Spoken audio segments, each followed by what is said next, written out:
எல்லோருக்கும் வணக்கம். Welcome to சஞ்சயும் நானும் வ்ளாக் சேனல். இன்றைக்கி நம்ம சேனலில் பார்க்க போகிறது உருண்டை குழம்பு. இந்த உருண்டை குழம்பு வந்து என்னோடய பெரியம்மா தான் செய்து காட்ட போகிறாங்க.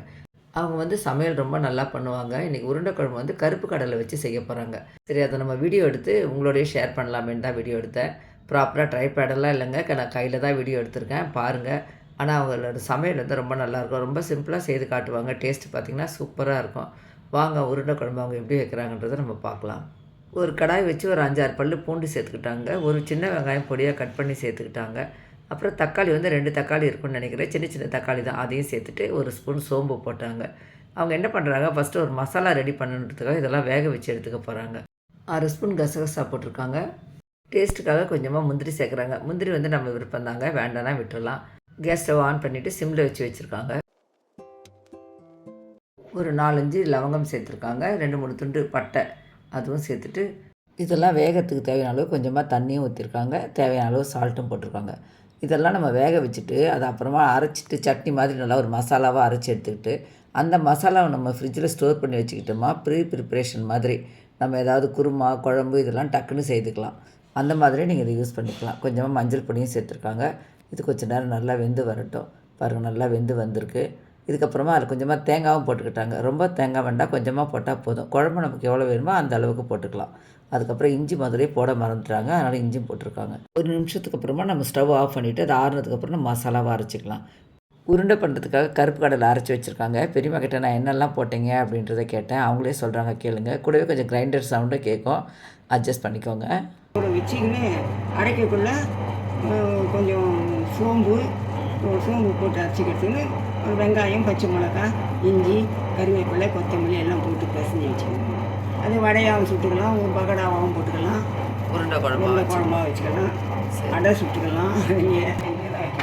பாருங்கள், அந்த கடலையில் எத்தனை விதமாக செய்யலான்னு சொல்கிறாங்க. பாருங்கள், மிக்சியில் வந்து நல்லா மசாலாவாக அரைச்சி எடுத்துக்கிட்டாங்க. இப்போ வந்து குழம்பு தாளிக்க போகிறாங்க. கொஞ்சமாக எண்ணெய் ஊற்றுறாங்க. அந்த எண்ணெயோட கிண்ணத்துலேருந்து வெளியெல்லாம் எண்ணெய் தெரியக்கூடாதுன்னு பாருங்கள். ஒரு தட்டு வச்சு அது மேலே பேப்பர் வச்சு வச்சுருக்காங்க. அவங்க எல்லா வேலையுமே அவ்வளோ அழகாக திட்டமாக செய்வாங்க. 2 பட்டை போட்டிருக்காங்க. மசாலாவிலேயே நம்ம பட்டை லவங்கெல்லாம் போட்டதுனால இதில் அதுக்கு எதுவுமே போடலை. அந்த வாசனை அதிலே இருக்கும் இல்லையா, அதனால். வெங்காயம் வந்து அரிஞ்சு வச்சுருக்காங்க பொடியாக. இப்போ குழம்புக்கு வெங்காயம் வேணுன்றதுக்காக அந்த வெங்காயத்தை எப்படி உதுத்து போடுறாங்க பாருங்கள். என்னோடய சமையலில் பார்த்திங்கன்னா நிறைய என்னோடய பெரியம்மாவோட சாயல் தெரியும். அவங்க செய்கிற மாதிரி அவங்கக்கிட்ட தான் நான் நிறைய சமையல் கற்றுக்கிட்டேன். இப்போவும் அவங்களோட சில ரெசிபிஸ் இருக்கும் பார்த்திங்களா ஸ்பெஷலாக, அதெல்லாம் நான் எப்படி செய்கிறீங்கன்னு ஃபோனில் கேட்டு அது மாதிரி நான் செய்வேன். உங்களுக்கு அந்த மாதிரி உங்கள் வீட்டில் யார்கிட்ட நீங்கள் அதிகமாக சமையல் கற்றுக்கிட்டீங்க அப்படின்றத எனக்கு கமெண்ட் பண்ணுங்கள். கூடவே தக்காளி, அப்புறம் ஒரு பச்சை மிளகாய் 2ஆக கட் பண்ணி சேர்த்து நல்லா வதக்கி விடுறாங்க. அது மசிக்கணுன்றதுக்காக அந்த தோசை திருப்பிலே வச்சு நல்லா அழுத்தி அழுத்தி ப்ரெஸ் பண்ணி விடுறாங்க பாருங்கள். ஃபஸ்ட்டு வெங்காயம் தக்காளி வேக வைக்கும் போது உப்பு போட்டாங்க. இப்போ இந்த வெங்காய தக்காளிக்காக கொஞ்சமாக உப்பு போட்டிருக்காங்க. உப்பெல்லாம் நம்ம அதுக்கு தனியாக பார்த்து கவனமாக போடணும். அதிகமாக போட்டுட்டோம்னா அப்புறம் குழம்பு எல்லாமே கரிச்சிரும். நல்லா வதக்கி பாருங்கள், ஒரு மாதிரி நல்லா ஒரு மசாலா பதத்துக்கு கொண்டு வந்துட்டாங்க.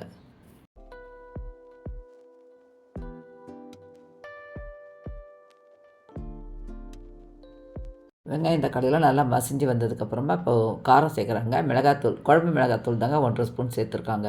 இப்போ அரைச்சி வச்சுருக்க பேஸ்ட்டையும் சேர்த்துட்டு கொஞ்சமாக தண்ணி சேர்த்து கொஞ்சம் தான் தண்ணி சேர்க்குறாங்க ஃபஸ்ட்டு. அதுக்கப்புறம் அந்த பச்சை வாசனைலாம் போகணுன்றதுக்காக நல்லா கலந்து விட்டுறாங்க.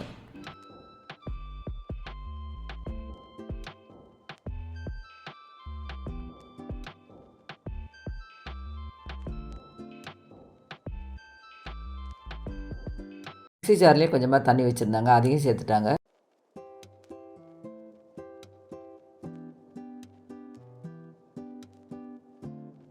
கொஞ்சமாக புளி ஊற வச்சுருந்தாங்க, அதை நல்லா கரைச்சி தண்ணி சேர்த்துட்டாங்க.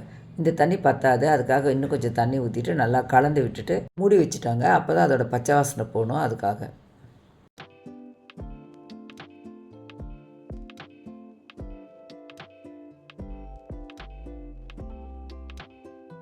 கொஞ்ச நேரம் கொதிச்சதுக்கப்புறம் திறந்து பார்க்குறாங்க. இப்போ பாருங்கள், குழம்பு நல்லா ஒரு திக்கு பதத்துக்கு வந்திருக்கு.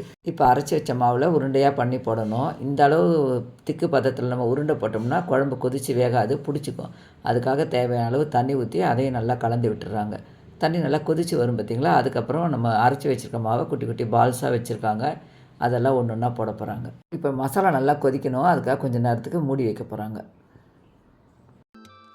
கொஞ்சம் நேரத்துக்கு அப்புறம் பாருங்கள், நல்லா கொதித்து வருது. இப்போ உருட்டி வச்சுருக்க பால்ஸ்லாம் ஒன்று ஒன்றா போட போகிறாங்க. பச்சையாக தான் போட போகிறாங்க. வேக வைக்காமல் போடுறதுனால ஒரு பால்ஸ் போட்டதுக்கப்புறம் கொஞ்சம் டைம் கொடுக்கணும். அது நல்லா கொதித்து அப்படியே கொஞ்சம் மேலே வருமா, அதுக்கப்புறம் தான் அடுத்தடுத்த பால்ஸை போடணும். அப்படி மொத்தமாகவே நம்ம ஒன்று ஒன்று போட்டுட்டோம்னாக்கா ஒன்றோட ஒன்று அப்படியே ஒட்டிக்கும், கரைஞ்சும் போயிடும். கொஞ்சம் டைம் கொடுக்கணும். நான் வந்து வீடியோக்காக நான் உடனே போடுற மாதிரி காமிக்கிறேன். அவங்க கொஞ்சம் டைம் கொடுத்து தான் போட்டாங்க. அப்புறமா அந்த ஒரு ஸ்பூன் வச்சு ஒரு பால்ஸ் மேலேயே கொஞ்சம் கொஞ்சம் குழம்பு ஊற்றுறாங்க. அப்போ நல்லா முங்கி வேகும் பார்த்தீங்களா, அதுக்காக. நாங்கள் கொஞ்சமாக தான் வச்சுருக்கோம் குழம்பு, அதனால் உங்களுக்கு அப்படி தெரியுது. கடாயில் இருக்கிறதுனால அகலமாக இருக்குல்ல, அதனால் அப்படி தெரியுது. இந்த குழம்பு வந்து இட்லி தோசையோடு சாப்பிட்றதுக்கு நல்லா இருக்குங்க. அதே நம்ம வந்து அந்த பால்ஸுகளை வேக வச்சு போட்டோம்னா மொத்த பால்ஸுமே ஒன்றா போட்டுடலாம். அப்போ அது கொஞ்சம் கூட கரையாது. ஆனால் இந்த மாதிரி பச்சையாக போடும்போது நம்ம பருப்பு உருண்டை குழம்பு வைக்கும்போது கூட நம்ம பச்சையாக இந்த மாதிரி போட்டோம்னா அது நல்ல ஒரு மாதிரி சாஃப்டாக நல்லாயிருக்கும். ஆனால் நிதானமாக பார்த்து எடுக்கணும். இப்போ பாருங்கள் நல்லா வெந்துருச்சு. பெரியமா எடுத்து தொட்டு காட்ட போகிறாங்க. நல்லா வெந்துருச்சு பாருங்கள், நல்லா சாஃப்டாக இருந்ததுங்க. நல்லா அருமையான டேஸ்ட்டில் பெரியமா வச்ச கருப்பு கடலையில் உருண்டை குழம்பு ரெடி ஆகிடுச்சுங்க. சாதத்தோடு ஊற்றி சாப்பிட்றதுக்கு மட்டும் இல்லைங்க, இட்லி தோசையோடு சாப்பிட்றதுக்கும் ரொம்ப நல்லாயிருக்கும்.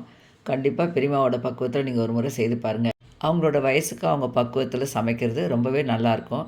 நீங்கள் செய்து பாருங்கள், உங்கள் வீட்டில் இருக்கவங்களுக்கும் பிடிக்கும். செய்து பார்த்துட்டு எப்படி வந்ததுன்னு சொல்லிட்டு மறக்காமல் கமெண்ட் பண்ணுங்கள். வீடியோ பிடிச்சா லைக் பண்ணி சஞ்சய் நான் vlog சேனலை சப்ஸ்கிரைப் பண்ணிக்கோங்க.